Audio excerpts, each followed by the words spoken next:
हार गया बड़े भाई, हार गया, विनायक ने चिल्लाया। कुछ ही दूरी पर विनायक सदमे में था। उसका दिल डर से कांप रहा था।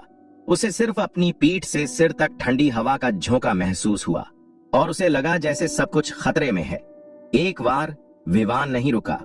उसका शरीर सीधा भाले जैसा तेजी से आगे बढ़ा। उसकी ठंडी नजरें विनायक पर टिकी थीं। तुम क्या करना चाहते हो? उसने पूछा। विनायक का चेहरा पूरी तरह बदल गया, लेकिन विवान ने अचानक अपना हाथ उठाया और उसके मुंह पर जोरदार थप्पड़ जड़ दिया। विनायक हक्का बक्का रह गया। वो कुछ करना चाहता था, पर विवान का थप्पड़ इतना तेज था कि उसे हाथ उठाने का मौका ही नहीं मिला। असली ऊर्जा वाला थप्पड़ उसके चेहरे पर जोर से पड़ा। एक तेज आवाज के साथ विनायक विवान के थप्पड़ से हवा में उछल गया। उसके मुंह से खून छलककर हवा में बिखर गया। वो पूरा चीथड़े की गुड़िया जैसा लग रहा था। वो फुसफुसाते हुए जमीन पर गिरा। उसका आधा चेहरा सूज गया, नीला पड़ गया और वो दर्द से चीख उठा। ये गजब का नजारा देखकर विनायक इतना डर गया कि उसके पैर कांपने लगे। उसका पूरा शरीर ठंडा पड़ गया। वो बस कमरे से भागना चाहता था, लेकिन विवान की मौजूदगी ने उसे रोक लिया। कुत्ते के बच्चे, तुम्हें पता है मैं कौन हूं? तुमने मुझे इस तरह मारने की हिम्मत कैसे की? तुम मर गए, समझे? तुम मर गए, विनायक ने गुस्से में चिल्लाया। वो खुद को खींचकर उठा और गुस्से से दहाड़ा। उसकी आंखें खून से लाल थीं। वो घायल जानवर की तरह पागल हो गया था। उसका चेहरा डरावना और भयानक हो गया था।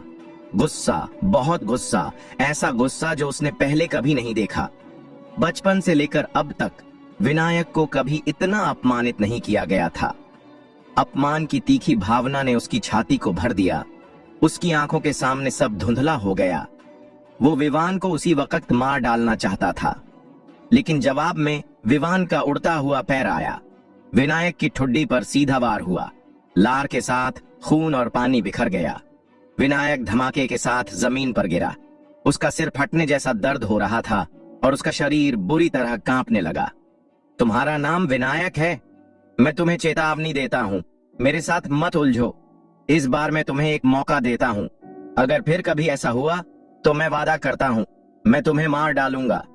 विवान विनायक के पास आया और उसे ऊंची नजरों से देखा। उसकी आंखों में जोश और आत्मा थी जो विनायक को घूर रही थी। विनायक को लगा जैसे उसका दिमाग खाली हो गया। मौत की एक बड़ी छाया ने उसे ढक लिया। विवान की आंखें दो तेज तलवारों की तरह उसके दिल में चुभ गईं। आह! विनायक ने डर से चीख मारी।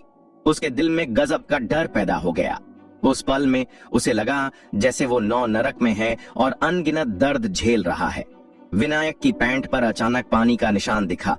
गीली और गर्मी की भावना ने उसे होश में लाया। वो विवान को इतना घूर रहा था कि वो डर के मारे असंयमित हो गया। विनायक के लिए, जो हमेशा अपनी इज्जत की सोचता था, ये उसे मारने से भी ज्यादा अपमानजनक था। एक पैर विनायक के अमृत क्षेत्र में जोर से मारा। विनायक चीखा और बेहोश हो गया। एक तरफ विनायक बहुत डर गया था। वो पीला पड़ गया और समझ गया कि ये बात अच्छी नहीं है। वो अब और कुछ नहीं सोच सकता था। वो विवान के बगल वाले दरवाजे की ओर दौड़ा। उसके दिमाग में बस एक ही ख्याल था, यहां से भाग जाओ और इस शैतान से बचो। अब भागना चाहते हो? बहुत देर हो चुकी है। विवान की आंखें ठंडी थीं। एक झटके में धमाक, विनायक बिना किसी रुकावट के पीछे गिरा और जमीन पर धड़ाम से गिर पड़ा। मौत के कदमों की आवाज धीरे धीरे विनायक के पास आई। विनायक जल्दी से उठा, जमीन पर घुटनों के बल बैठ गया। विवान को डरावने ढंग से देखा और गिड़गिड़ाया, विवान, नहीं नहीं, कम धूल विवान, प्लीज मुझे छोड़ दो। मैं फिर कभी हिम्मत नहीं करूंगा। मैं एक जानवर हूं, मुझे छोड़ दो। नहीं, तुम जानवर जितने भी अच्छे नहीं हो। विवान की आंखें ठंडी थीं। उसने एक पैर बेरहमी से मारा। विनायक रोक नहीं सका। विवान ने उसे लात मारी और पूरा शरीर हवा में उड़ गया। फिर उसका मजबूत शरीर धड़ाम से जमीन पर गिरा और उसकी दोनों आंखें बाहर निकल आईं। विवान ठंडी मुस्कान के साथ मुस्कुराया। हालांकि उसने उन्हें नहीं मारा, लेकिन विवान की असली ऊर्जा ने उनके अमृत क्षेत्रों को चोट पहुंचाई थी। जब वो जागेंगे तो उन्हें ज्यादा कुछ महसूस नहीं होगा, लेकिन इस जन्म में उनकी तरक्की रुक जाएगी। विवान शनि और अंशुमान के पास आया, उन्हें उठाने में मदद की और कुछ बार मालिश की। शनि और अंशुमान को अचानक अपने शरीर में गर्मी का एहसास हुआ। जहां चोट नहीं थी वहां आराम मिला और लाल और सूजे हुए हिस्से भी ठीक हो गए।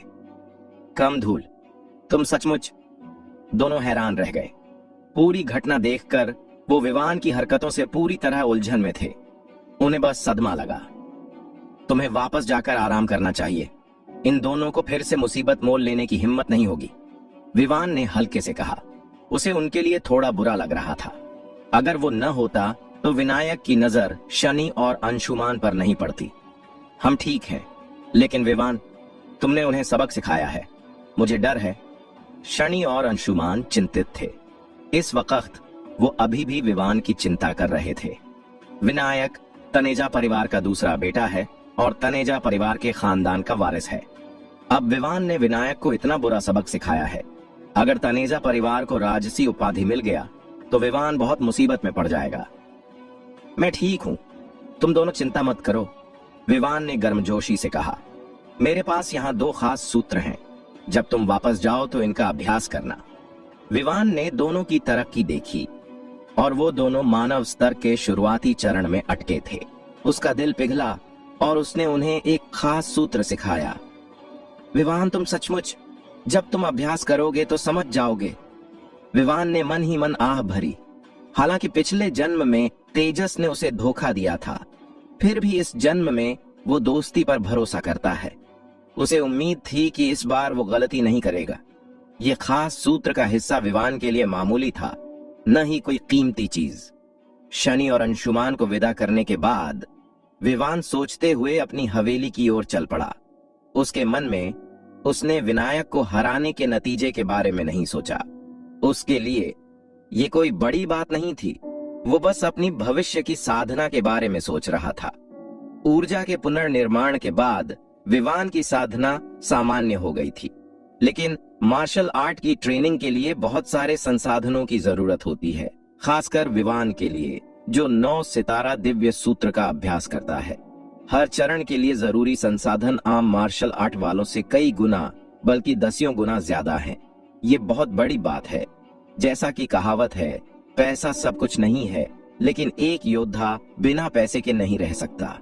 और विवान अब पैसे की तंगी से जूझ रहा था। पहले उसकी सारी मार्शल आर्ट ट्रेनिंग देवयानी से आती थी, लेकिन देवयानी सिंह राजवंश परिवार में अच्छी हालत में नहीं था, इसलिए उसे ज्यादा मदद नहीं मिल रही थी। तुझे पैसे कमाने का रास्ता खुद ढूंढना होगा। पैसे कमाने के बारे में सोचते हुए विवान अनजाने में सिंह राजवंश परिवार के घर पहुंच गया। मास्टर विवान, विवान को देखकर दरवाजे पर खड़े 2 पहरेदारों ने सम्मान से सलाम किया, लेकिन उनकी आंखों में कुछ अजीब था। ऐसा लग रहा था कि कुछ हुआ है। विवान मन ही मन थोड़ा हैरान हुआ, लेकिन उसने ज्यादा नहीं सोचा और हवेली में चला गया। कुछ देर चलने के बाद अचानक एक सुगंधित हवा चली। लाल पोशाक में एक लंबी लड़की अचानक विवान के सामने आ गई। लड़की करीब 18 या 19 साल की थी। भले ही वो ज्यादा उम्र की नहीं थी, लेकिन बहुत जिंदा दिल थी। उसके लंबे काले बाल बिखरे हुए थे। उसकी चमकदार खूबसूरत आंखों के नीचे उसकी नुकीली नाक, गहरे लाल होंठ और नाजुक गोरी त्वचा थी। ये सब जवानी का एहसास देता था। विवान, तुमने वापस आने की हिम्मत की। बाहर जाकर छुप जाओ, अंकल तुम्हें कब से ढूंढ रहा है। लड़की ने विवान को देखते ही जल्दी से कहा, चेहरे पर चिंता के भाव लिए। क्या बात है बहन विभा? विवान ने भौहें चढ़ाई। वो विभा थी, विवान की चचेरी बहन और उसके दूसरे चाचा उपेंद्र की बेटी। सिंह राजवंश परिवार में दूसरा चाचा ही एकमात्र ऐसा शख्स था जो देवयानी और विवान के साथ अच्छा व्यवहार करता था। विभा भी उनके साथ बहुत दोस्ताना थी। बचपन में सौरभ और विराज अक्सर विवान को तंग करते थे। हर बार विभा सिंह राजवंश परिवार में विवान के रहने को थोड़ा और आसान बनाती थी। उस वक्त विभा के चेहरे पर चिंता और तिरस्कार के भाव थे। उसने कहा, तुम अब भी पूछ रहे हो? कुछ दिन पहले तुम औजारों के हॉल में क्यों नहीं गए थे? हाँ, विवान दंग रह गया और ठंडी आवाज में बोला, क्या ये यशवर्धन है जो सिंह राजवंश परिवार में शिक्षक बनकर गड़बड़ करने आया है? उसकी आंखों में गुस्से की चमक थी। हालांकि उसने यशवर्धन को दिव्य सुई को परिष्कृत करने के लिए मजबूर किया था, उसने यशवर्धन का जहर भी निकाला था। वो नाराज नहीं था, बल्कि उसके प्रति मेहरबान था। अगर ये आदमी सचमुच सिंह राजवंश परिवार में गड़बड़ करने आया था, तो वो उसके साथ मेहरबानी कैसे कर सकता था? तुमने सचमुच मास्टर यशवर्धन को नाराज किया। विवान के शब्द सुनकर विभा ने अपनी आंखें खोली और हैरानी से देखा। उसने क्या कहा? मास्टर यशवर्धन नहीं आए, लेकिन विराज ने कहा कि तुमने औजारों के हॉल में मास्टर यशवर्धन को नाराज किया, जिसके चलते उन्हें बहुत पीटा गया और डांटा गया। यहाँ तक कि खजाने के सैनिकों को परिष्कृत करने वाला काला ज्योतिरत्न पत्थर भी खो गया। मुझे यकीन नहीं हुआ। मुझे नहीं लगा कि ये सच है। तुम ठीक हो? मुझे तुम्हारे बारे में कुछ कहने दे। विभा का चेहरा गुस्से से भरा था। उसे लोहे और स्टील से नफरत थी। चाचा, तुम्हें हर जगह ढूंढ रहे हैं। उन्होंने कहा है कि जैसे ही तुम वापस आओ तुरंत पकड़ लेंगे। बेहतर है कि तुम बाहर जाओ और छुप जाओ। हालांकि विभा गुस्से में थी, लेकिन वो दिल से विवान की चिंता कर रही थी। ये विराज का है। काला ज्योतिरत्न पत्थर खोना मेरा काम नहीं है। विवान ने तंज कसा। अचानक उसे कुछ सूझा। उसका चेहरा बदल गया। मेरी माँ, वो कैसी हैं? चिंता मत करो, भाभी ठीक हैं, लेकिन तुम। विभा के शब्द पूरे नहीं हुए कि अचानक गार्डों की 2 टीमें बगल से निकलकर तलवारों के साथ विवान के पास आईं। एक काले कवच वाला गार्ड, जो करीब 40 साल का था, सांसों से भरा ठंडी आवाज में बोला, मास्टर विवान, कबीले के स्वामी ने कबीले की बैठक बुलाई है, हमारे साथ चलिए। गार्डों की 2 टीमों ने विवान को दोनों तरफ से घेर लिया, जाहिर तौर पर उसे भागने से रोकने के लिए। ये देखकर विभा ने गुस्से से कहा, गार्ड गोपाल, तुम क्या कर रहे हो? गार्ड गोपाल सिंह राजवंश परिवार के रक्षक और नेता हैं। उनके पुरखे सिंह राजवंश परिवार के नौकर थे, इसलिए उन्हें गोपाल सिंह उपनाम मिला था। उन्होंने आदर से विभा से कहा, मिस विभा, ये परिवार के स्वामी का आदेश है, हम तो बस हुक्म बजा रहे हैं। विभा कुछ और कहना चाहती थी, पर विवान ने उसे रोक दिया। उसने गार्ड गोपाल को ठंडी नजर से देखा और शांति से पूछा, मेरी माँ कहाँ है? सबसे बड़ी महिला पहले से ही हॉल में है।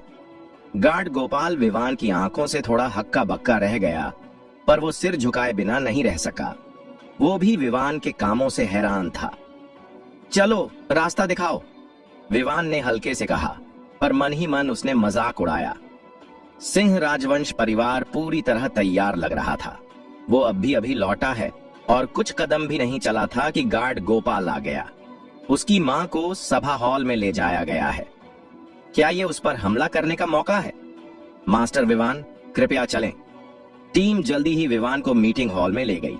विभा अपने पैर पटकती हुई बेचैनी से उसके पीछे दौड़ी। सिंह राजवंश परिवार के सबसे बड़े सभा हॉल में सैकड़ों लोग जमा थे। माहौल भारी और घुटन भरा था। राजा यशवंत पहले स्वामी की कुर्सी पर बैठे थे। वो सिंह राजवंश परिवार के कई बुजुर्गों, प्रशासकों और वैध बच्चों में से एक नेता हैं। विराज अपनी आंखों में ठंडी नजर लिए मिस कमला के पास खड़ा था। उस दिन बर्तनों के हॉल से निकाले जाने के बाद वो पहली बार घर लौटा और अपनी मां मिस कमला से शिकायत की। ये जानकर कि उसके बेटे को यशवर्धन ने डांटा और सबक सिखाया, क्योंकि विवान की वजह से यशवर्धन नाराज हुआ था, मिस कमला गुस्से से आग बबूला हो गई। उसने तुरंत राजा यशवंत को ढूंढा और रोना शुरू कर दिया, ये कहते हुए कि वो विवान को घर से निकालना चाहती है।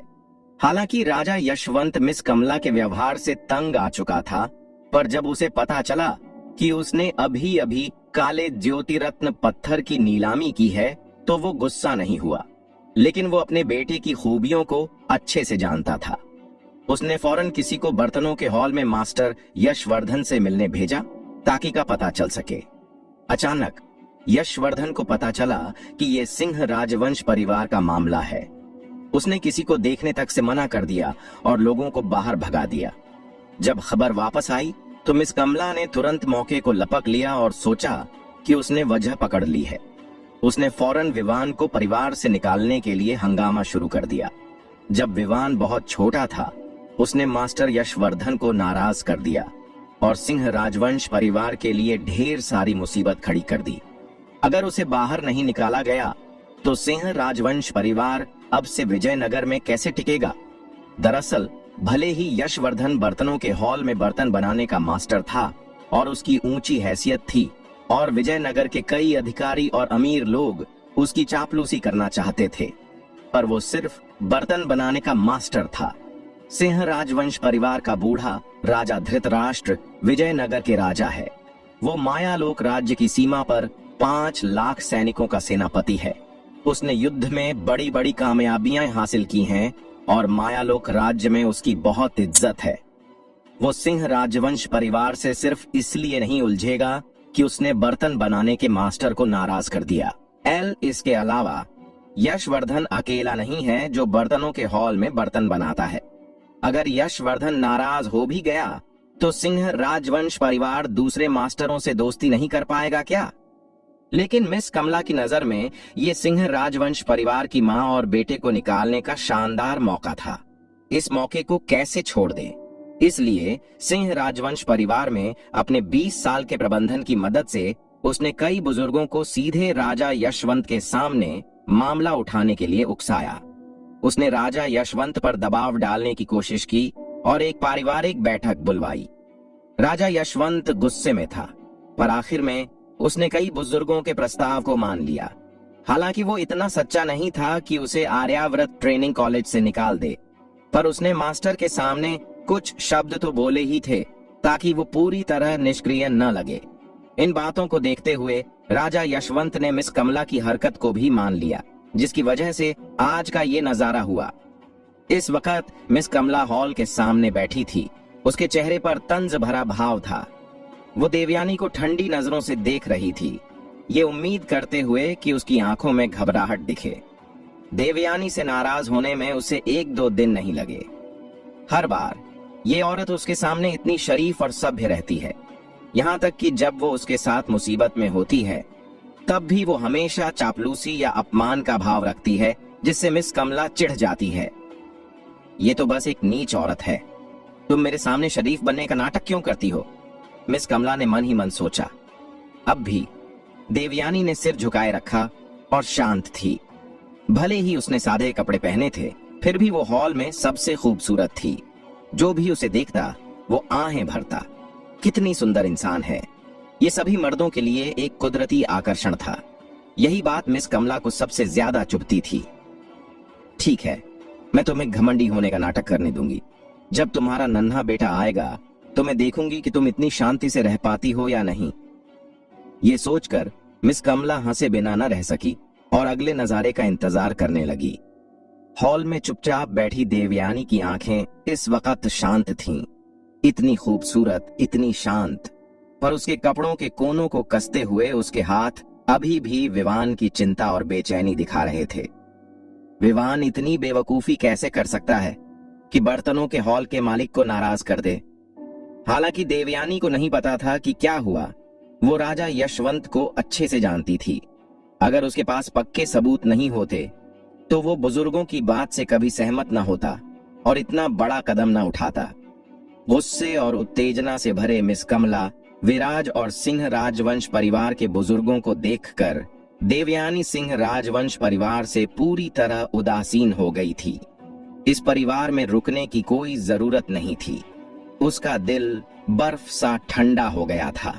इस वक्त मिस कमला देवयानी की उदासीन आंखों को देखकर तुरंत भड़क गई। देवयानी, तुम्हें शर्म नहीं आती? तुमने जिस जंगली बच्चे को जन्म दिया उसने सिंह राजवंश परिवार के लिए इतनी बड़ी मुसीबत खड़ी कर दी। तुम्हें कोई फिक्र नहीं। अगर तुम्हें पता होता कि ये छोटा जानवर ऐसी मुसीबत लाएगा तो तुम्हें उसे सुअर के पिंजरे में डुबो देना चाहिए था।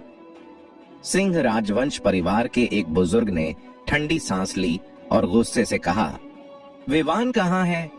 गार्ड गोपाल उस छोटे जानवर को वापस क्यों नहीं लाया? देवयानी ने सिर उठाया और शांति से मिस कमला को देखा। अचानक उसके मुंह के कोने पर तंज भरी ठंडक उभरी। उसकी नजरें वहां मौजूद कई बुजुर्गों पर ठंडी पड़ गईं और ताने मारते हुए बोली, मेरा बेटा तो छोटा जानवर है, तुम्हारे क्या? वो सब बूढ़े जानवर हैं। तुम? मिस कमला और धर्मेंद्र प्रताप गुस्से से कांप उठे। देवयानी, तुमने मुझसे इस तरह बात करने की हिम्मत की। मैं तुमसे बड़ा हूं, मुझे कोई शर्म नहीं। बूढ़े आदमी के बाल गुस्से से खड़े हो गए। वो देवयानी का तीसरा चाचा था और परिवार की पुरानी पीढ़ी में गिना जाता था। उसकी हैसियत काफी ऊंची थी। देवयानी ने उसे ठंडी नजर से देखा। उसकी खूबसूरत आंखें पानी की धुंध से ढकी थीं, पर उसके चेहरे पर एक जिद्दी मुस्कान थी। सिंह राजवंश परिवार के ये लोग वापस आकर उसे देखना नहीं चाहते थे। अब वो विवान को डांटते हैं और उसका मजाक उड़ाते हैं। ये सिर्फ एक सपना है। लगता था कि देवयानी ने सिंह राजवंश परिवार के इन लोगों को पूरी तरह पहचान लिया था। देवयानी को देखकर बूढ़े ने उसकी तरफ देखा तक नहीं। उसका चेहरा गुस्से से और लाल हो गया और वो गरजा, देवयानी, मैं तुमसे कुछ पूछ रहा हूं। तभी राजा यशवंत की तरफ से एक अधेड़ उम्र के आदमी ने कहा, चाचा, आप शांत हो जाइए। छोटी बहन भी विवान की फिक्र में है। आप बुजुर्ग उसकी परवाह नहीं करते। ये विभा के पिता देवयानी के दूसरे भाई उपेंद्र थे। अपने पिता राजा धृतराष्ट्र के अलावा उपेंद्र ने ही देवयानी के परिवार की देखभाल की थी। क्या मैं उससे बहस कर रहा हूं? उन दिनों अगर वो भाग न गई होती तो हम सिंह राजवंश परिवार मायालोक राज्य में मजाक का पात्र न बनते। बूढ़ा इतना गुस्से में था कि उसकी छाती धड़क रही थी। उसने अपनी दाढ़ी हिलाई और घूरा। उपेंद्र ने कड़वाहट से मुस्कुराया, कुछ कहना चाहता था। तभी सम्मेलन कक्ष का दरवाजा खुला। सबने ऊपर देखा और गार्ड गोपाल और गार्डों के एक समूह को एक जवान लड़के के साथ अंदर आते देखा। देवयानी के पैर मजबूत और सुंदर थे, जो उनकी रक्षा करते दिख रहे थे। विवान के आने के बाद विभा गार्ड के पीछे से आई और उपेंद्र को देखकर कड़वी मुस्कान के साथ सिर हिलाया। विभा बस अपनी बेटी की मुसीबत से बचना चाहती थी। राजा यशवंत को देखकर उपेंद्र को नहीं पता था कि उसके दिल में क्या चल रहा था। वो जानता था कि उसके बड़े भाई को कितना घमंड है। अगर देवयानी बहन बिना इजाजत के न गई होती, बल्कि शाही महल में शादी कर लेती, तो राज्य के चाचा का रुतबा बड़े भाई को शाही दरबार में और ऊंचा ले जाता और बड़े भाई के लिए राज्य का राजकुमार बनना और हुकूमत करना नामुमकिन न होता। बाद में देवयानी के विवान के पास लौटने से ये सारी उम्मीदें धरी रह गईं। सालों से बड़ा भाई इस बात को लेकर बहुत परेशान रहा और इसे कभी नहीं भूला। यही वजह थी कि परिवार के बुजुर्ग देवयानी से नाराज थे। सभा हॉल में विवान के अंदर आने के बाद उसने सबसे पहले देवयानी पर नजर डाली और देखा कि उसकी मां को कोई चोट नहीं थी। फिर उसने राहत की सांस ली और सभा हॉल के सबसे ऊपर बैठे लोगों की तरफ देखा। इन लोगों में कुछ विवान को जानते थे और कुछ नहीं, पर विवान को सिर्फ उदासीनता का एहसास हुआ। ऐसा लग रहा था कि सिंह राजवंश परिवार का सभा हॉल परिवार की बातचीत की जगह नहीं, बल्कि कैदियों से पूछताछ का कोठरी था। विवान, जब तुम घर के मालिक को देखते हो तो घुटने क्यों नहीं टेकते? एक बुजुर्ग ने विवान का रुका हुआ रवैया देखा और गुस्से में चिल्लाया। विवान ने उसे हल्के से देखा और कहा, मालिक, यहाँ मालिक कौन है? बुजुर्ग ने कुर्सी थपथपाई और गुस्से से बोला, बेशक राजा यशवंत ही सिंह राजवंश परिवार का मालिक है। हाँ हाँ, विवान हंसा। मुझे याद है कि ये हवेली विजयनगर के राजकुमार का घर होनी चाहिए। ये राजसी उपाधि कब बन गई? क्या मुझे गलत याद है? घमंडी, बदतमीज। कई बुजुर्ग अचानक गुस्से में आ गए और चिल्ला उठे। राजा यशवंत, जो पहली कुर्सी पर बैठा था और शुरू से आखिर तक उदासीन था, इस वक्त भौहें चढ़ा दी और उसकी आंखों में ठंडी चमक उभरी। मिस कमला मन ही मन खुश हुई और चिल्लाई, मालिक, आप देख सकते हैं कि ये छोटा जानवर कितना बदतमीज है। अब तो ये मालिक को भी मानने से इनकार करता है।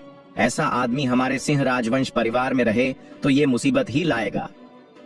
राजा यशवंत ने विवान को ठंडी नजरों से देखा और कहा, विवान, इस बार मैंने तुम्हें यशवर्धन के मामले के लिए बुलाया है। मुझे बताओ, तुमने बर्तनों के हॉल में मास्टर यशवर्धन को कैसे नाराज किया? मुझे कुछ नहीं कहना। हाँ, मुझे पता था कि ये छोटा जानवर झूठ बोलेगा, मिस कमला ने तुरंत कहा। विराज, बड़ों को बताओ कि इस छोटे जानवर ने मास्टर यशवर्धन को कैसे नाराज किया। विराज तुरंत भीड़ से बाहर निकला, विवान को ठंडी निगाहों से देखा और जोर से बोला, बड़े लोग, कुछ दिन पहले मैंने अपने पिता का काला ज्योतिरत्न पत्थर लिया, जिसके लिए उन्होंने नीलामी में ढेर सारा पैसा खर्च किया था, और मास्टर यशवर्धन से अपने खजाने के सैनिकों को परिष्कृत करने के लिए मिलने गया। उस वक्त मास्टर यशवर्धन मेरी बात मान गए थे, पर विवान ने मास्टर यशवर्धन को परेशान करने की कोशिश की। विराज ने कहानी में और आग लगा दी। उसने एक एक करके विवान के सिर पर सारी गलतियां डाल दी। आखिर में उसने कहा, अगर विवान न होता तो हमारा सिंह राजवंश परिवार मास्टर यशवर्धन को कैसे नाराज करता और इतने सारे खजाने गंवा देता।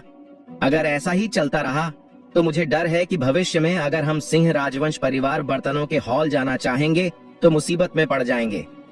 विवान हॉल में खड़ा था, चारों तरफ की नजरें और विराज का ड्रामा देख रहा था। उसके दिल में तंज भरा भाव था। काला ज्योतिरत्न पत्थर समेत वो चीजें सिर्फ 70,000 चांदी के सिक्कों की थीं।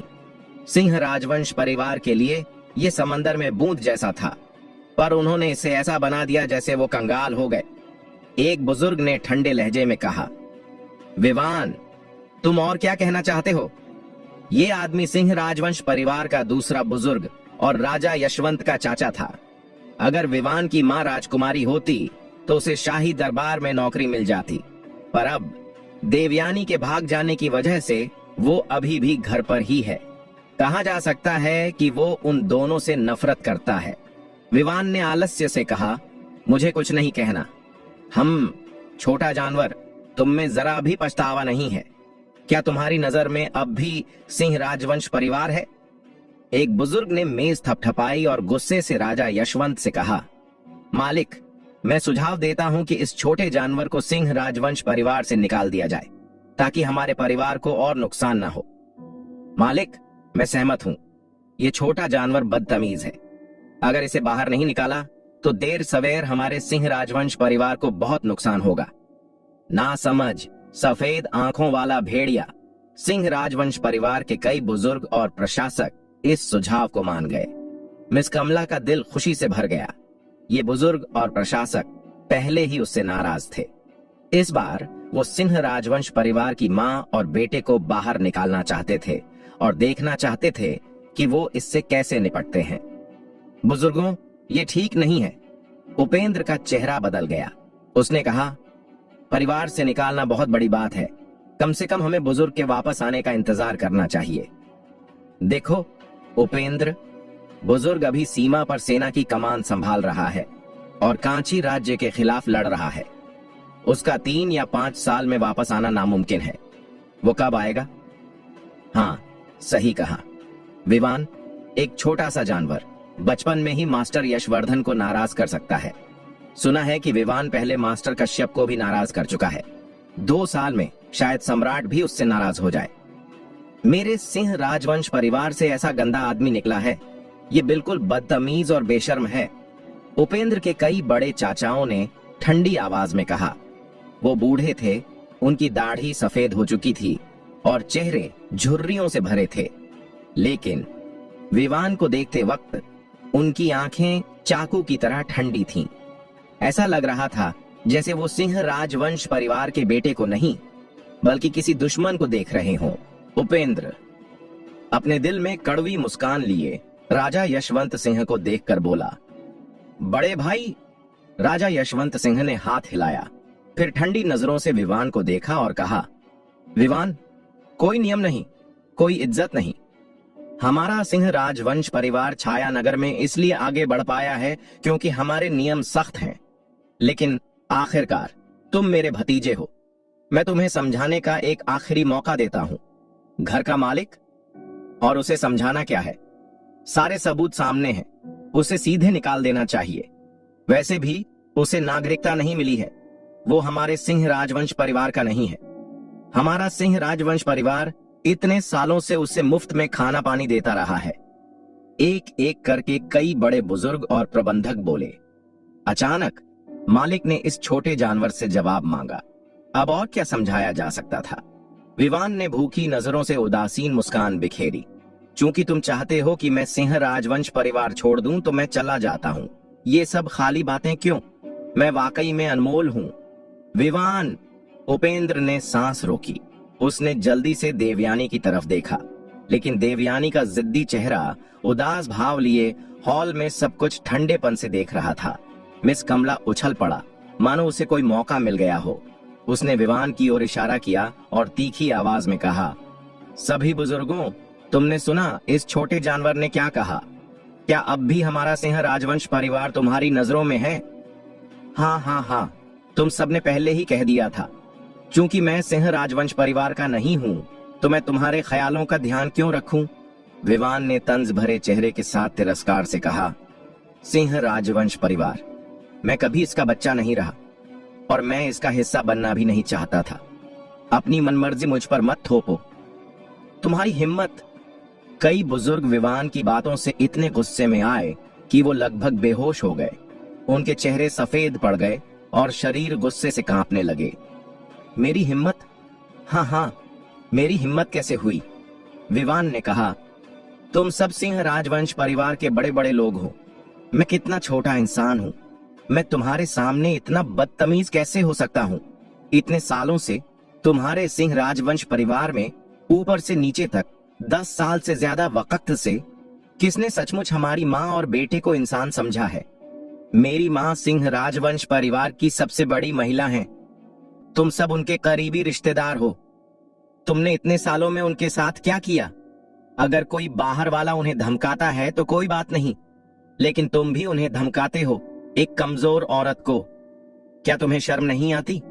क्या तुम्हारा मुंह नहीं लटकता?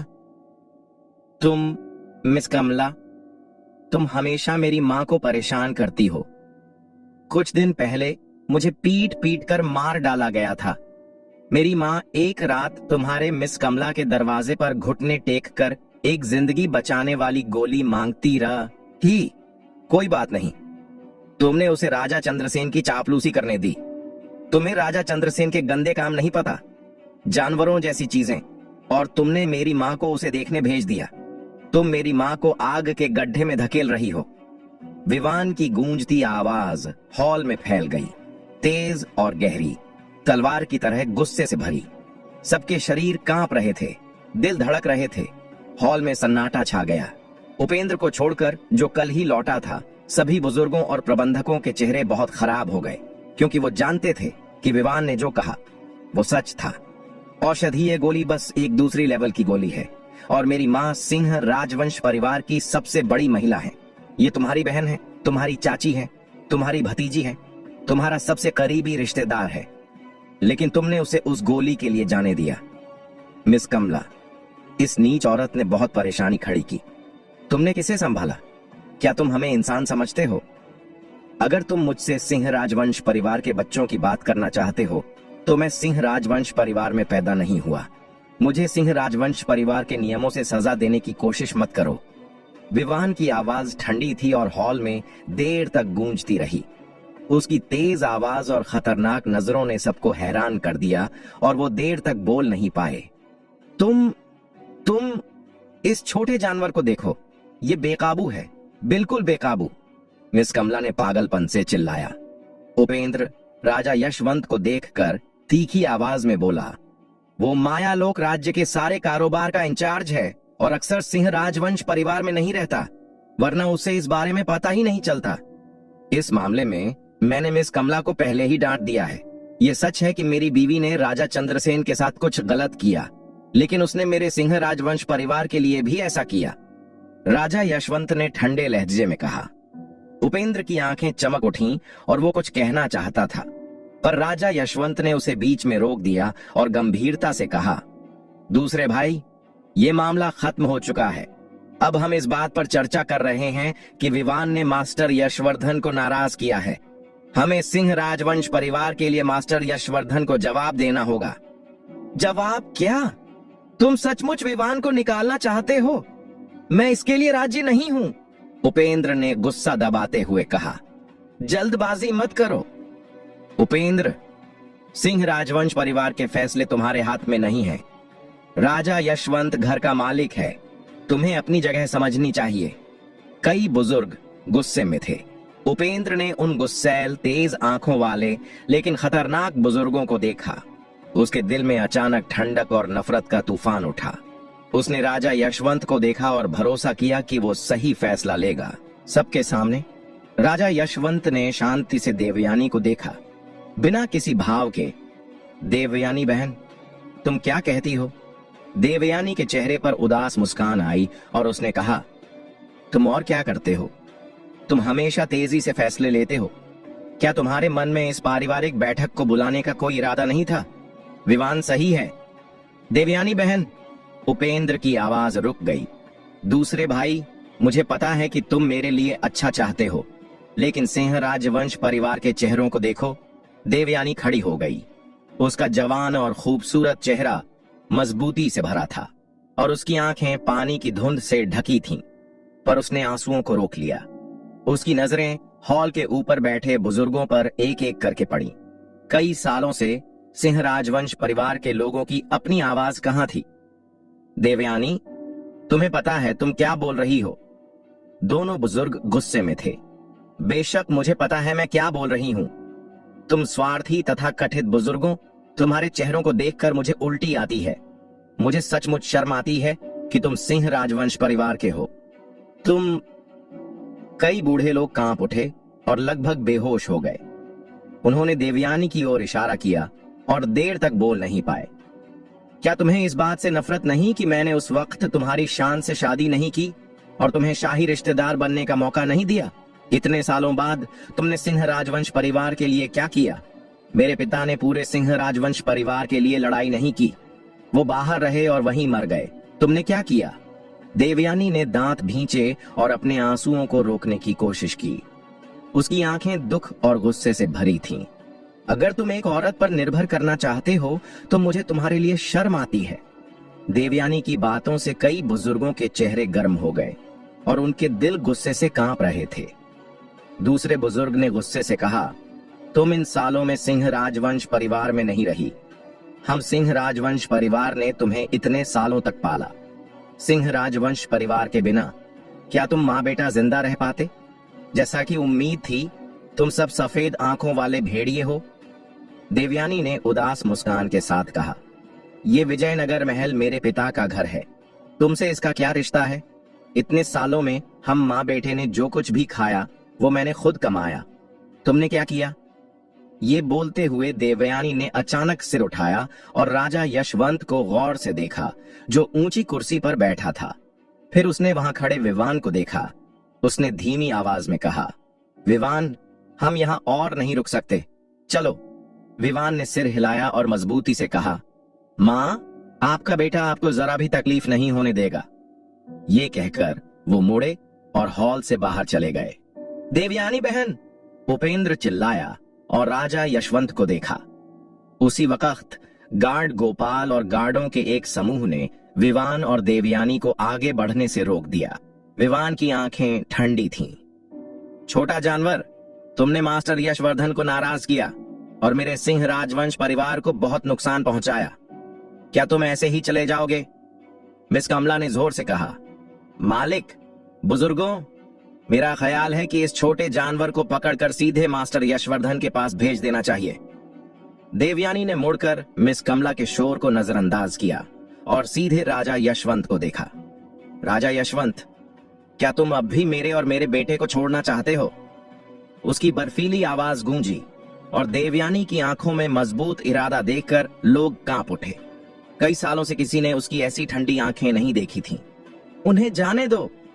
राजा यशवंत की आंखें ठंडी थीं, उनमें जरा भी भावना नहीं थी और आखिर में उसने धीरे से कहा, घर के मालिक। मिस कमला चीखी, मैंने कहा उन्हें जाने दो। राजा यशवंत ने गंभीर आवाज में कहा और पास खड़े एक प्रबंधक से बोला, लेखा कक्ष में जाओ और उन्हें 500 चांदी के सिक्के दे दो। मां, हमें सिंह राजवंश परिवार की मदद की जरूरत नहीं, चलो, आपका बेटा आपको तकलीफ नहीं देगा। विवान ने ठंडी आवाज में देवयानी का हाथ पकड़ा और सम्मेलन कक्ष से बाहर निकल गया। हॉल में मौजूद सभी लोग देवयानी और विवान को हॉल से बाहर जाते और दरवाजे में गायब होते देख रहे थे। 10 साल से ज्यादा वक्त से सिंह राजवंश परिवार के कई बुजुर्ग देवयानी को निकालने में लगे थे, पर इस वक्त उनके दिलों में ज्यादा खुशी नहीं थी। अच्छा भाई, तुमने मुझे निराश किया।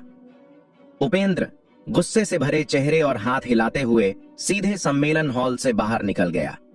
राजवंश हवेली से बाहर निकलते हुए देवयानी ने कहा, विवान, तुम्हारी माँ ने तुम्हें बहुत तकलीफ दी। तुम्हारी माँ के साथ गलत हुआ, ये ठीक है। मुझे डर है कि तुम्हें तकलीफ होगी। विवान ने उदासीनता से राजवंश हवेली के दरवाजे की ओर देखा और कहा, माँ, अगर तुम अपने बेटे पर भरोसा करती हो तो चिंता मत करो। कुछ ही दिनों में आपका बेटा तुम्हें अच्छी जिंदगी देगा। देवयानी की नजर में चिंता उभरी। बेटा, तुम कभी भी गलत रास्ते पर नहीं जा सकते। विवान हंसा। माँ, क्या तुम अपने बेटे पर इतना भरोसा नहीं करती? मुझे तुम पर भरोसा है। मैं हमेशा तुम पर भरोसा करती हूं। देवयानी ने प्यार से विवान को देखा। उसकी नजर में विवान हमेशा सबसे अच्छा था। देवयानी बहन, रुको। अचानक एक तेज आवाज आई और उन्होंने मुड़कर देखा कि उपेंद्र और विभा उनके पीछे आ रहे थे। उपेंद्र ने आह भरते हुए कहा, देवयानी बहन, तुम क्यों तकलीफ उठा रही हो? मुझे पता है कि तुम हमेशा जिद्दी रही हो, पर विवान अभी जवान है, उसे तकलीफ मत दो। देवयानी ने उदासीनता से कहा, दूसरे भाई, क्या तुम्हें सिंह राजवंश परिवार में तकलीफा नहीं होती? उपेंद्र ने मुंह खोला और आखिर में आह भरी। वो सिंह राजवंश परिवार में देवयानी की हालत जानता था, पर वो कुछ कर नहीं सकता था। आखिर राजा यशवंत ही सिंह राजवंश परिवार का मालिक था। काश पिताजी यहां होते। उपेंद्र ने कड़वी मुस्कान के साथ कहा, इस बार बड़े भाई ने बहुत ज्यादा कर दिया। ठीक है दूसरे भाई, इसकी चिंता मत करो। मैं इतने सालों से सिंह राजवंश परिवार में हूँ और थक गई हूँ। मैं अकेले शांत जिंदगी जीना चाहती हूँ। चाहे जो हो, देवयानी तुम्हें हमेशा दूसरा भाई ही मानेगी। उपेंद्र चुप रह गया और उसने अपने पास से नोटों का एक गट्ठर निकाला। देवयानी बहन, ये कुछ चांदी के सिक्के हैं, तुम इन्हें पहले ले लो। नहीं दूसरे भाई, मैं ये नहीं ले सकती। मेरी बात सुनो। उपेंद्र ने जबरदस्ती देवयानी के हाथों में पैसे थमा दिए। मुझे पता है कि तुम्हारे पास कोई बचत नहीं है। तुम विजयनगर में रहती हो, हर चीज के लिए पैसे चाहिए। अगर तुम्हारे पास पैसे नहीं होंगे तो तुम और विवान आज रात कहां रहोगे? तुम तो ठीक हो, पर विवान का क्या? उपेंद्र के आखिरी शब्दों ने देवयानी को एक मां के नाते अपने बेटे को तकलीफ देने से रोकने के लिए मजबूर कर दिया। दूसरे भाई, देवयानी, शुक्रिया। ऐसा मत कहो। अगर भविष्य में कोई मुश्किल आए तो मुझे ढूंढ लेना। अगर मुझे नहीं ढूंढ सकती तो विभा को ढूंढ लेना। रुकना मत, समझी? ठीक है। देवयानी ने सिर हिलाया। उसकी आंखें थोड़ी नम थीं। एक तरफ विभा ने अपने भाई को उत्सुकता से देखा। विवान, मुझे क्यों लगता है कि तुम पहले से अलग हो? हाँ मिस विभा, तुम गलत हो, विवान ने मुस्कुराते हुए कहा। उसने सिंह राजवंश परिवार की चिंता और नुकसान को पीछे छोड़ दिया था। नहीं, ये अलग है। मैं पहले से ज्यादा आत्मविश्वास में हूँ। पहले तुम बहन विभा के सामने दब्बू रहते थे और कुछ बोलने की हिम्मत नहीं करते थे। ये बहन विभा की बात है। तुम इतनी खूबसूरत हो। जब मैंने तुम्हें पहले देखा था तो मेरी बोलने की हिम्मत नहीं हुई थी। ये कहना होगा कि विभा पूरी तरह खूबसूरत है। 18 साल की उम्र में वो बहुत अच्छे से विकसित है। उसका फिगर एकदम परफेक्ट है। उभरे हुए हिस्से उभरे हैं और पतले हिस्से पतले, खासकर लंबे पैर। वो टाइट और पतले हैं और बहुत सुंदर हैं। विभा का चेहरा थोड़ा लाल हो गया, उदास दिखते हुए। तुम इस मरे हुए लड़के अपनी विभा दीदी को छेड़ने की हिम्मत करते हो, है ना? नहीं, मेरी हिम्मत कैसे हुई? दोनों बच्चों को मजाक करते देख देवयानी मुस्कुराई और उसका मूड काफी बेहतर लग रहा था। विवान बेटा, चलो चलते हैं। देवयानी विवान के साथ लोगों की भीड़ में घुल मिल गई। जब देवयानी ने सिंह राजवंश परिवार छोड़ा तो उसके दिल में ज्यादा दुख नहीं था। विवान के दुख की चिंता के अलावा वो ज्यादा निश्चिंत थी। उन दोनों की सबसे बड़ी जरूरत थी एक रहने की जगह ढूंढना। देवयानी और विवान उस जगह पहुंचे जहां विजयनगर में घर खरीदे और बेचे जाते थे। घर के मूल्य सूची पर घरों की कीमत देखकर देवयानी को ठंडी हवा का झोंका लगा। विजयनगर में जमीन और सोना तो महंगा है ही, घरों की कीमत भी बहुत ज्यादा है। सबसे महंगा घर लाखों चांदी के सिक्कों का है, जो कई कई बीघा जमीन के बराबर है। आमतौर पर इसके लिए भी हजारों चांदी के सिक्कों की जरूरत होती है। आखिरकार देवयानी को घर के मूल्य सूची के नीचे कुछ घर मिले जिनकी कीमत बस कुछ हजार चांदी के सिक्के थी। विजयनगर के पश्चिम में बने ये घर आमतौर पर साधारण लोग रहते हैं, फिर भी उपेंद्र के कुछ चांदी के सिक्कों के बिना देवयानी शायद सबसे सस्ता घर भी न खरीद पाती। आखिरकार कई घर देखने के बाद देवयानी ने दांत पीसकर 6000 चांदी के सिक्कों में ध्रुपुर में एक घर खरीद लिया। घर बड़ा नहीं है पर साफ सुथरा है और उसका आंगन छोटा है। घर की सफाई में काफी वक्त लगा। तब तक अंधेरा हो चुका था। विवान बेटा, देर हो रही है, चलो जल्दी आराम कर लें। रात का खाना खाने के बाद देवयानी ने चिंता जताई। ठीक है, विवान ने सिर हिलाया। विवान के घर का बंद दरवाजा देखते हुए देवयानी आसपास रखे साधारण फर्नीचर को देखती है और मन ही मन आह भरती है। उसने तय किया कि कुछ ही दिनों में कोई नौकरी ढूंढ लेगी, वरना बचे हुए चांदी के सिक्कों को वो संभाल नहीं पाएगी। खासकर विवान को अभ्यास करना था। बिना जरूरी संसाधनों के विवान आर्याव्रत ट्रेनिंग कॉलेज के उन छात्रों के बराबर कैसे पहुंच पाएगा। अपने कमरे में लौटकर विवान ने आराम नहीं किया, बल्कि घुटनों के बल बैठ गया। उसकी आंखें चमक रही थीं। मैं सिंह राजवंश परिवार से अपनी मां के अपमान का बदला जरूर लूंगा और हमें निकालने का हिसाब चुकाऊंगा। देर सवेर उन्हें इसका पछतावा होगा। विवान की आंखें तेज और गहरी सोच में डूबी थीं। कॉलेज के मूल्यांकन में अब ज्यादा दिन नहीं बचे। मेरी सबसे बड़ी जरूरत है जल्द से जल्द अपनी ताकत बढ़ाना और कॉलेज की प्रवेश परीक्षा से पहले अपने खून को जगाने की कोशिश करना। अगर खून नहीं जगा तो मैं अपने पिछले जन्म की ऊंचाइयों तक कभी नहीं पहुंच पाऊंगा। बदला तो दूर की बात है। विवान छायानगर के किसी भी योद्धा से ज्यादा रक्त के महत्व को जानता था, लेकिन मुझे अपने रक्त को जगाने के ज्यादा मौके पाने के लिए क्या करना होगा।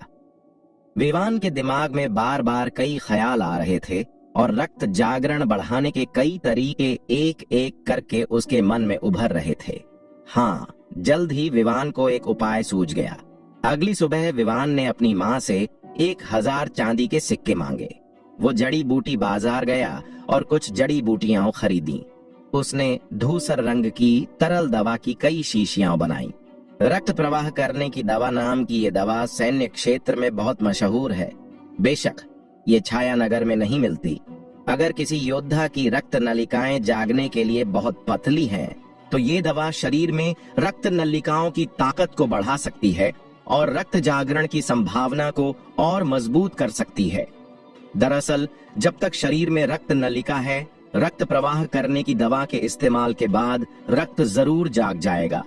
अगले कुछ दिनों में विवान ने कड़ा अभ्यास किया और रक्त प्रवाह करने की दवा पी। इस दौरान विभा 2 बार आई। विवान उससे मिलने गया और बाकी वक्त वो कठिन ट्रेनिंग में बिता रहा था।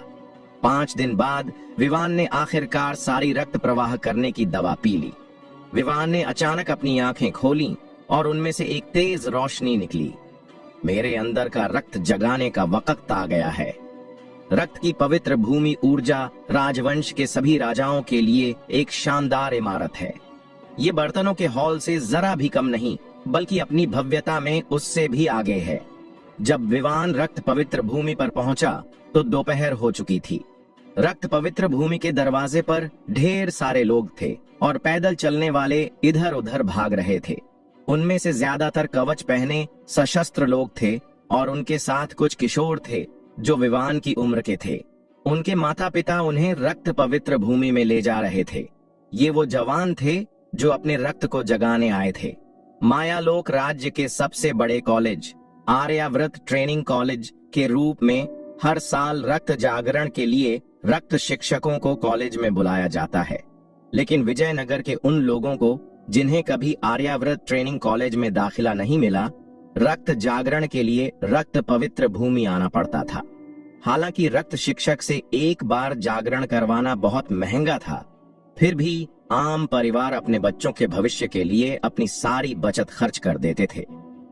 रक्त पवित्र भूमि के परिचित प्रतीक को देखते हुए विवान ने मन ही मन आह भरी। आखिरकार उसकी आंखें धीरे धीरे नीचे झुकीं और वो रक्त पवित्र भूमि में दाखिल हो गया।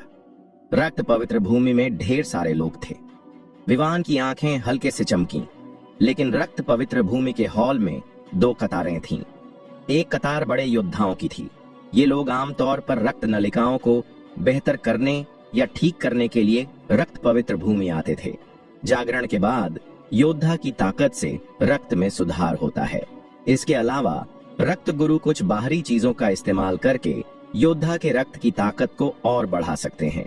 दूसरी कतार में कई माता पिता अपने बच्चों को लेकर थे, जो साफ तौर पर रक्त पवित्र भूमि में रक्त गुरु से जागरण और शक्तिशाली साधना की प्रतीक्षा कर रहे थे।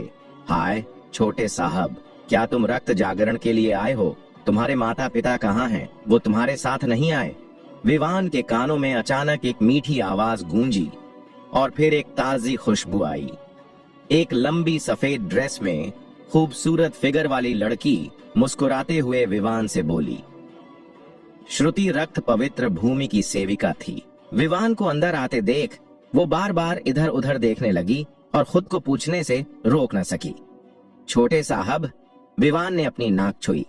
ये संबोधन वाकई खास था। अपने पिछले जन्म में जब वो महाशिखर में ब्लड होली लैंड मुख्यालय गया था तो कौन सा वेटर उसके साथ सम्मान से पेश नहीं आता था? पहली बार उसने ऐसा संबोधन सुना जो बहुत अजीब लगा। श्रुति की मीठी मुस्कान। तुम मेरे भाई से भी छोटे हो। अगर तुम्हें छोटे साहब न कहूं तो क्या छोटे भाई कहूं? श्रुति के चेहरे पर फूल सी मुस्कान थी। वेटर का काम उबाऊ था। एक किशोर को बिना माता पिता के देखना मुश्किल था। श्रुति भी सहज थी और हल्का सा हंसी। ठीक है, मेरे लिए एक अलग रक्त कक्ष की व्यवस्था करो। विवान की नजरें अभी भी हॉल में घूम रही थीं। उसने हल्के से कहा, मिस श्रुति, अगर तुम रक्त जागरण करना चाहते हो तो बस पंजीकरण करवाओ और फिर वहां पीछे कतार में खड़े हो जाओ। आज मास्टर विवान चैतन्य वर्मा, जो रक्त जागरण की अगुवाई कर रहे हैं, पवित्र भूमि के मास्टर हैं। जब तुम्हारी बारी आएगी तो सामने वाले लोगों के पीछे चले जाना। अलग रक्त कक्ष की जरूरत नहीं है। विवान के मन में वो हंसना चाहता था। मैं यहाँ दूसरों से रक्त जागरण करवाने नहीं आया, बल्कि कुछ और करने आया हूँ। तुम बस मेरे लिए एक रक्त कक्ष की व्यवस्था करो। विवान जानता था कि सामने वाले ने उसकी बात गलत समझी है और उसने हल्के से कहा। श्रुति हैरान रह गई। उसने विवान को देखा। रक्त कक्ष वो कमरा है जिसे रक्त शिक्षक जागरण समारोह के लिए इस्तेमाल करते हैं। इसमें कुछ खास उपकरण हैं जिन्हें सिर्फ रक्त गुरु ही चला सकते हैं। ये लड़का अपना रक्त जागृत नहीं करना चाहता है ना? श्रीमान, अगर तुम रक्त जागरण करना चाहते हो तो बेहतर है कि किसी रक्त गुरु को ढूंढो जो तुम्हें जागृत कर सके। रक्त जागरण का रिवाज बहुत जटिल है। अगर तुम सावधान नहीं रहे तो इसका तुम्हारे रक्त पर बहुत बुरा असर पड़ सकता है और जान को भी खतरा हो सकता है। अगर तुम जागरण रिवाज सीखना चाहते हो तो अपने गुरु के पास जाओ। श्रुति के चेहरे पर गंभीरता छा गई। रक्त पवित्र भूमि के इतिहास में ऐसा नहीं था कि ऐसा कभी हुआ ही नहीं। एक रक्त गुरु के शिष्य ने किसी का रक्त जागृत किया था। नतीजा ये हुआ कि उसका दूसरों पर बुरा असर पड़ा और वो जवान लगभग मर गया। आखिर में उस रक्त गुरु के शिष्य को तुरंत निकाल दिया गया और पवित्र भूमि ने उसे सख्त सजा दी। चिंता मत करो, मैं बस रक्त जागरण रिवाज सीखना चाहता हूँ। कोई खतरा नहीं होगा। तुम्हें बाकी की चिंता करने की जरूरत नहीं। विवान ने बेपरवाही से हाथ हिलाया और एक तरह का पक्का भरोसा दिखाया। श्रुति का दिल हैरानी से भर गया और पहले वाली बेचैनी गायब हो गई। आमतौर पर रक्त पवित्र भूमि पर आने वाले लोग हमेशा दूसरों से मदद मांगते हैं और उनका रवैया बहुत सम्मानजनक और नम्र होता है, लेकिन विवान के लहजे से उसे लगा कि वो मना नहीं कर सकती। उसने मन ही मन विवान को रक्त गुरु का शिष्य मान लिया। ऐसे में मिस्टर, मेरे पीछे आइए। श्रुति विवान को पंजीकरण के लिए रिसेप्शन पर ले गई। रक्त कक्ष का किराया 500 चांदी के सिक्के प्रति घंटा है। कृपया यहाँ दस्तखत करें। ठीक है, ये रहे 500 चांदी के सिक्के। विवान ने 500 चांदी के सिक्के निकाले और दस्तखत कर दिए, लेकिन उसके दिल में एक कड़वी मुस्कान थी। किराए की लागत वाकई बहुत ज्यादा थी। एक जागरण की कीमत 100 चांदी के सिक्के थी, लेकिन रक्त कक्ष का किराया 5 गुना ज्यादा था। लगता है कॉलेज की प्रवेश परीक्षा के बाद कुछ पैसे कमाने का रास्ता ढूंढना होगा। इस वक्त रक्त पवित्र भूमि के रक्त कक्ष क्षेत्र में एक छोटे से कमरे में एक लंबे बागे में मध्यम उम्र का एक उपयाजक रक्त कक्ष के उपकरण की ओर इशारा करता है और एक आदमी से, जो प्रबंधक जैसा लगता था, गहरी आवाज में बोला, विनीत शुक्ला, ये रक्त नलिका मीटर बाजार में सबसे नए हैं, जिन्हें अध्यक्ष ने खुद श्रेष्ठ रक्त पवित्र भूमि से मंगवाया है। कहा जाता है कि सैन्य क्षेत्र में रक्त नलिका स्वामी भी ऐसे ही मीटर इस्तेमाल करते हैं, लेकिन इन उपकरणों को चलाना बहुत जटिल है। अभी तो अध्यक्ष भी इन्हें समझ रहे हैं। हमारी शाखा में अध्यक्ष को छोड़कर किसी को भी इन उपकरणों को छूने की इजाजत नहीं है, दूसरे रक्त डॉक्टरों को भी नहीं। तुम रक्त कक्ष के इंचार्ज हो, अगर कोई गड़बड़ हुई तो मैं तुमसे पूछूंगा, समझे? हाँ विक्रम सिंह, चिंता मत करो, मैं नीचे जाकर यह सुनिश्चित करूंगा कि एक मच्छर भी अंदर ना आए। विनीत शुक्ला ने अपनी छाती ठोक कर कहा, ठीक है, तो मैं निश्चिंत हूं, वहां कुछ और काम चल रहा है, मैं पहले जाता हूं। विक्रम सिंह के जाने के बाद विनीत शुक्ला ने कमरे में रखे उपकरणों को तारीफ भरी नजरों से देखा। बाजार में सबसे नया रक्त नलिका मीटर ऐसा ही होता है। तूत, सुना है ये उपकरण रक्त की सांद्रता को 1000वें हिस्से तक नाप सकता है। ये कमाल है। अरे, हमारी शाखा में तो ऐसे खजानों का ढेर है। जब विनीत शुक्ला की आंखें चमक रही थीं और वो हैरानी में था, तभी बाहर से एक घबराई हुई आवाज आई, विनीत शुक्ला, जरेनिया, क्या विनीत शुक्ला वहां हैं? मैं यहां हूं, क्या बात है? विनीत शुक्ला रक्त कक्ष से बाहर निकला और देखा कि ये पवित्र भूमि में मास्टर विवान चैतन्य वर्मा का सहायक था। उसने भौहें चढ़ाई और समझ गया कि कुछ गड़बड़ है। विनीत शुक्ला, मास्टर विवान चैतन्य वर्मा का रक्त मीटर अचानक खराब हो गया, जाकर देखो। क्या ऐसी बात है? विनीत शुक्ला हैरान रह गए। मास्टर विवान चैतन्य वर्मा आज जागरण समारोह की अगुवाई करने वाले गुरु थे। पवित्र भूमि पर रक्त जागरण के लिए आने वाले सारे जवान उनके अधीन थे। अगर कुछ गलत हुआ तो ये जरूर बड़ी घटना होगी और रक्त पवित्र भूमि की इज्जत पर भी असर पड़ेगा। मुझे वहां ले चलो। घबराहट में विनीत शुक्ला को ज्यादा सोचने की फुर्सत नहीं थी। वो सहायक के साथ चैतन्य वर्मा के रक्त कक्ष की ओर दौड़ा। उस पल में वो विक्रम सिंह के आदेश भी भूल गया। विनीत शुक्ला के जाने के थोड़ी देर बाद श्रुति विवान को रक्त कक्ष क्षेत्र में ले आई। ये रहा इस कमरे का रक्त कक्ष। इस क्षेत्र में हर कमरा रक्त कक्ष है। श्रुति ने अपनी मर्जी से एक रक्त कक्ष खोला और विवान से कहा, ठीक है। विवान ने सिर हिलाया, बस अंदर जाने को तैयार था, तभी उसकी नजर कमरे के एक तरफ पड़ी और वो रुक गया। ये भी तुम्हारी पवित्र रक्त भूमि का रक्त कक्ष है। विवान जिस रक्त कक्ष की बात कर रहा था वो वही था जहां विनीत शुक्ला अभी था।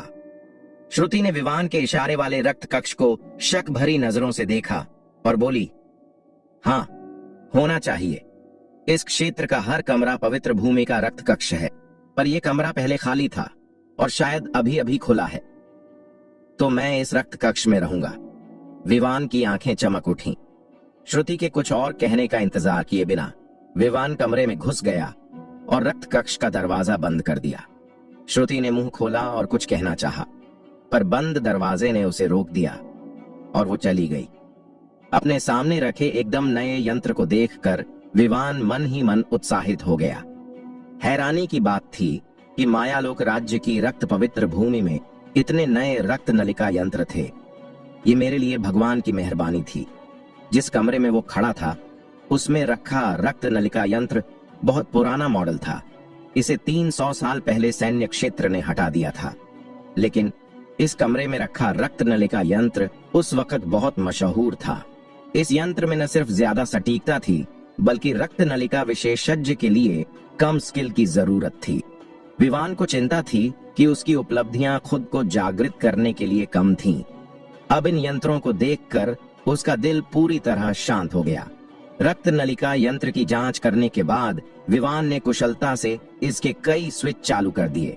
एक भिन भिनाहट हुई और रक्त नलिका यंत्र तुरंत चमक उठा। एक रंगीन रोशनी की पट्टी पूरे यंत्र में नियॉन की तरह बहने लगी। विवान रक्त नलिका यंत्र पर घुटने टेकता है, उसका दिल तुरंत शांत हो जाता है। अपना रक्त खुद जागृत करना किसी डॉक्टर के अपने आप ऑपरेशन करने जैसा है। ये बहुत मुश्किल है। रक्त नलिकाओं के क्षेत्र में ये एक वर्जित चीज है। आम रक्त चिकित्सक ऐसा करने की हिम्मत नहीं करते, पर विवान के लिए ये कोई बड़ी बात नहीं थी। उसने अपनी आंखें बंद की और उसकी आत्मा की एक झलक धीरे धीरे उसके सामने एक सफेद क्रिस्टल में समा गई। सफेद क्रिस्टल तेजी से चमक उठा और कुछ धुंधली अजीब रेखाएं दिखाई दी। जैसे जैसे रोशनी बढ़ी, एक रहस्यमयी ताकत ने विवान को ढक लिया, मानो चांद की चमकदार रोशनी उसे लपेट रही हो। इस रोशनी में विवान को लगा कि उसका शरीर एकदम पारदर्शी हो गया है। उसकी 12 नसें 12 क्रिस्टलों की तरह थीं, जो उफनती ऊर्जा के साथ बह रही थीं। फिर उसके शरीर में एक रक्त नलिका उभरी और रक्त में ताकत भी धीरे धीरे जागने लगी। विवान की आंखें बिजली की तरह चमक रही थीं, अपने रक्त में ताकत को महसूस करते हुए। लेकिन इस एहसास से विवान का चेहरा अचानक बदल गया, क्योंकि उसे अपने शरीर में जरा भी रक्त ताकत महसूस नहीं हुई। ऐसा कैसे हो सकता है? पिछले कुछ दिनों से वो लगातार रक्त प्रवाह करने की दवा ले रहा था, यहाँ तक कि सबसे पतली रक्त नलिकाएं भी बहुत सक्रिय हो जानी चाहिए थीं। खासकर इस रक्त नलिका यंत्र के नीचे 10 लाख के 10वें हिस्से जितनी छोटी रक्त सघनता भी महसूस हो सकती थी। लेकिन अब उसे अपने शरीर में रक्त का जरा भी एहसास नहीं हो रहा था। विवान का दिल एक पल में बैठ गया, मानो वो किसी बर्फीले तहखाने में गिर गया हो। उसका पूरा शरीर ठंडा था और हाथ पैर भी ठंडे पड़ गए थे। कोई आश्चर्य नहीं कि उसका शरीर पहले तक जागा नहीं था। ये असंभव है। रक्त की विरासत माँ बाप दोनों से आती है। पुराने जमाने में हर इंसान के शरीर में रक्त होता था। भले ही वक्त के साथ रक्त की विरासत पतली हो गई हो, लेकिन रक्त का बिल्कुल न होना तो असंभव है। विवान ने खुद से बुदबुदाया, यकीन नहीं कर पा रहा था। तेज भूमि में कई ऐसे योद्धा हैं जो अपनी रक्त नलिकाओं को जागृत नहीं कर पाते, लेकिन ऐसा इसलिए नहीं कि उनके शरीर में रक्त नलिकाएं नहीं हैं, बल्कि इसलिए कि उनकी सघनता इतनी कम है कि उन्हें जागृत नहीं किया जा सकता। लेकिन मैं अपने शरीर में कोई रक्त नलिका महसूस ही नहीं कर पा रहा। ये तो विवान को ऐसा लगा जैसे वो बर्फ और हिम में नंगा खड़ा हो, सिर से पैर तक ठंडे पानी का एक टब उड़ेल दिया गया हो। उसका दिल ठंडा पड़ गया। एक योद्धा के लिए रक्त बहुत जरूरी है। बिना रक्त वाला योद्धा उस शेर की तरह है जिसने अपने पंजे खो दिए हों। वो कितना भी खतरनाक क्यों न हो, जंगल का राजा नहीं बन सकता। अपने दूसरे जन्म में विवान कई चीजें लेकर आया था। अगर उसके पास रक्त नहीं है तो वो शिखर पर कैसे लौटेगा और तेजस और त्रिशा का बदला कैसे लेगा? विवान के दिल में भले ही ये सबसे दुर्लभ रक्त हो, उसके पास इसकी सघनता बढ़ाने और इसे जागृत करने का तरीका था, लेकिन बिल्कुल भी रक्त न होना। ये विवान का दिल ठंडा हो गया। स्वर्ग कितना बेरहम है। क्या तुम त्रिशा और तेजस को बिना सजा के जाने देना चाहते हो? नहीं, विवान ने अपने दिल में दहाड़ा। मुझे यकीन नहीं कि मेरे पास कोई रक्त नहीं है। विवान शांत हुआ और 9 सितारा वाली शक्ति को पागलों की तरह चलाने लगा। शरीर में उमड़ती असली ऊर्जा ने हलचल मचा दी, जिससे उसका सारा खून खौल उठा। रक्त निषेध की कला। उसके शरीर में अचानक एक अजीब सी रक्त रेखा दिखाई दी और उसके रक्त में ताकत और ज्यादा मजबूत हो गई। उसने लगातार असली ऊर्जा के साथ रक्त नलिका यंत्र को नियंत्रित किया। पूरा रक्त नलिका यंत्र रंग बिरंगा हो गया और रक्त नलिका पहचान की ताकत को सबसे ज्यादा बढ़ा दिया गया। लेकिन विवान ने चाहे कोई भी तरीका अपनाया, उसे अब भी रक्त की ताकत का जरा भी एहसास नहीं हुआ। ठीक उसी वक्त जब वो लगभग हताश हो चुका था, अचानक जब 9 सितारा भगवान का सूत्र अपनी चरम सीमा पर पहुंचा, विवान के खून में एक हल्की सी रोशनी चमक उठी। ये क्या है? वो नीली रोशनी बहुत हल्की थी, लेकिन ये निश्चित रूप से रक्त की ताकत थी। हाँ, विवान एक डूबते हुए आदमी की तरह अपनी जान बचाने के लिए आखिरी तिनका पकड़ने लगा। वो उस नीली ताकत को पकड़ने की पूरी कोशिश करने लगा। इस पल उसने अपने दांत भींच लिए और पूरी तरह डूब गया। उसकी सारी ऊर्जा एक बिंदु पर केंद्रित हो गई। विवान ने जो उम्मीद नहीं की थी वो हुआ। उसके सामने खून का रंग अचानक बदल गया। उसे कुछ अजीब सी हलचल महसूस हुई। उसका दिल अचानक शांत हो गया, एक अजीब हालत में, मानो उसके दिल में हवा का एक झोंका बह रहा हो, साफ और बिल्कुल बेदाग। उसी वक्त विवान के दिमाग में एक साधारण तलवार अचानक उभरी और उसका तेज ब्लेड एक अजीब भिनभिनाहट करने लगा। विवान की आंखें तुरंत नीली हो गईं, मानो गड़गड़ाहट के समुद्र में डूब गई हों। धमाका, एक खतरनाक सांस, ये ताकत असल और ख्याल के बीच घूम रही थी और कोई इसे महसूस नहीं कर सकता था। लेकिन जिस पल ये ताकत आसमान में तेजी से उभरी, धमाका, मायालोक राज्य के सारे शक्तिशाली लोग इस ताकत से हैरान हो गए और डर के मारे आसमान की ओर देखने लगे। अपने पूरे जीवन में उन्होंने कभी इतनी घनी और आपस में उलझी हुई बिजली नहीं देखी थी। जैसे मकड़ी का जाला, पल भर में पूरा ऊर्जा साम्राज्य गड़गड़ाहट के समुद्र में बदल गया, जिससे तबाही का आलम छा गया। खतरनाक दबाव आसमान में वज्र देवता के गुस्से की तरह नीचे उतर रहा था और आसमान पृथ्वी को बिजली के सागर में बदल रहा था। लेकिन सबसे हैरानी की बात यह थी कि ये दबाव न सिर्फ ऊर्जा की राजधानी को बल्कि पूरे 5 उत्तर पश्चिमी देशों को घेरे हुए था। ये क्या हो रहा है? यहाँ क्या चल रहा है? ये खतरनाक ताकत क्या है? क्या युद्ध सम्राट का कोई ताकतवर आदमी मायालोक राज्य से गुजर रहा है? वो ताकतवर कौन है जो बिजली से नष्ट हो रहा है? हजारों सैनिक बदल रहे हैं और राजा दुनिया में आ रहा है। रक्त पवित्र भूमि की शाखा से लेकर शाही शहर तक पूरा मायालोक राज्य और 5 उत्तर पश्चिमी देश सभी दहशत में डूब गए। उस इलाके के सारे ताकतवरों ने सिर उठाकर आसमान में उस खतरनाक दृश्य को देखा। ऊर्जा के राजा के ताकतवरों ने इसे सबसे साफ महसूस किया। इस खतरनाक ताकत के नीचे जितना ऊंचा साधना का स्तर था, उतना ही ज्यादा वो पीड़ित थे। वो लगभग लुढ़क गए थे और हिलना डुलना मुश्किल हो रहा था। खुशकिस्मती से ये ताकत जल्दी आई और जल्दी चली गई। पलक झपकते ही गायब हो गई। सब हल्के हो गए और राहत की लंबी सांस ली। आसमान में बिजली की चमक ज्वार की तरह पल भर में गायब हो गई और चमकीला आसमान और धरती फिर से दिखने लगे। रक्त नलिका कक्ष में विवान ने अचानक अपनी आंखें खोलीं और अचानक आई इस ताकत से हैरान रह गया।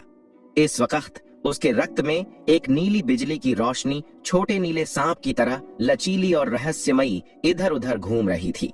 अभी जो खतरनाक दबाव था वो मेरे रक्त की ताकत से निकला था। ये कैसा रक्त है? विवान ने अपने पिछले जन्म में हजारों रक्त नलिकाएं देखी थीं, लेकिन उसने कभी ऐसा रक्त जागरण नहीं देखा जिससे इतना खतरनाक दृश्य पैदा हो। भले ही वो पौराणिक 9वां लेवल रक्त हो, इतना दबाव पैदा करना असंभव था। लेकिन जब विवान ने अपने शरीर में बिजली की गड़गड़ाहट पर ध्यान दिया तो उसने पाया कि बिजली की ताकत बहुत कमजोर थी, सिर्फ सबसे हल्की। ये क्या माजरा है? पहले मेरे खून में कुछ भी नहीं था, लेकिन अब शून्य से बिजली जैसा खून बह रहा है। और तो और अभी जो डरावनी सांसें थीं, वो साफ तौर पर मेरे शरीर की बिजली की ताकत से निकली थीं। फिर भी ये सिर्फ एक रक्त नलिका क्यों है? रक्त की ताकत को सिर्फ साफ किया जा सकता है, हवा से बनाया नहीं जा सकता। यहाँ तक कि युद्ध क्षेत्र की रक्त पवित्र भूमि के वो बूढ़े लोग भी इस घटना को समझा नहीं सकते। उस अजीब दृश्य से पहले पिछले जन्म का अष्टम रक्त सम्राट विवान भी कंफ्यूज था। उसने हल्के से महसूस किया कि उसके शरीर में वज्र रक्त, उसके दिमाग में साधारण तलवार और 9 सितारा भगवान सम्राट सूत्र के बीच कोई रहस्यमय रिश्ता था। शायद 300 साल बाद उसका पुनर्जन्म इसी से जुड़ा था। लेकिन जो भी हो, आखिरकार वो रक्त के प्रति जागृत हो गया था। हालांकि ये रक्त सांस के हिसाब से रक्त का ही एक हिस्सा था। फिर भी जो कुछ हुआ, उसके बाद विवान को नहीं लगा कि गड़गड़ाहट और बिजली की ताकत वाकई कमजोर थी। गड़गड़ाता हुआ खून, मैं सचमुच इसका इंतजार कर रहा हूं। विवान के मुंह के कोनों में एक चमकदार मुस्कान उभर आई। इसके बाद वो रक्त नलिका यंत्र पर बैठ गया और उसकी खास पहचान की ताकत का इस्तेमाल करके अपने शरीर में गड़गड़ाते हुए खून को महसूस किया। गड़गड़ाहट और बिजली की ताकत से भरा अजीब रक्त बल विवान की नजर में साफ तौर पर सामने आया। हल्का सा धक्का, छटक, विवान की सतह पर नीली बिजली का जाल बिछ गया और बिजली के चाप एक दूसरे को काटते हुए चटकने की आवाज कर रहे थे। जम जाओ! अचानक विवान ने अपनी आंखें खोलीं और खतरनाक गड़गड़ाहट की रोशनी एक पल में उसके दाहिने हाथ में इकट्ठा हो गई। उसकी मुट्ठी पर बिजली का जाल बन गया और एक धमाका हुआ। शक्तिशाली मुट्ठी की ताकत जमीन पर गिरी और तुरंत फट गई, मानो बारूद के डिब्बे में विस्फोट हो रहा हो, जिससे एक खतरनाक शॉक वेव निकली। अरे ये ताकत! हालांकि ये गड़गड़ाता हुआ खून सिर्फ पहले लेवल का था, लेकिन ताकत के मामले में ये थर्ड लेवल बसे कम नहीं थी। कमाल, कितना अजीब! विवान ने एक पल गौर से देखा और पाया कि वज्र रक्त नलिका, चाहे गुणवत्ता में हो या ताकत में, थर्ड लेवल की रक्त नलिका के बराबर थी। साफ तौर पर यह रक्त का पहला स्तर था, लेकिन इसकी ताकत थर्ड लेवल के बराबर थी।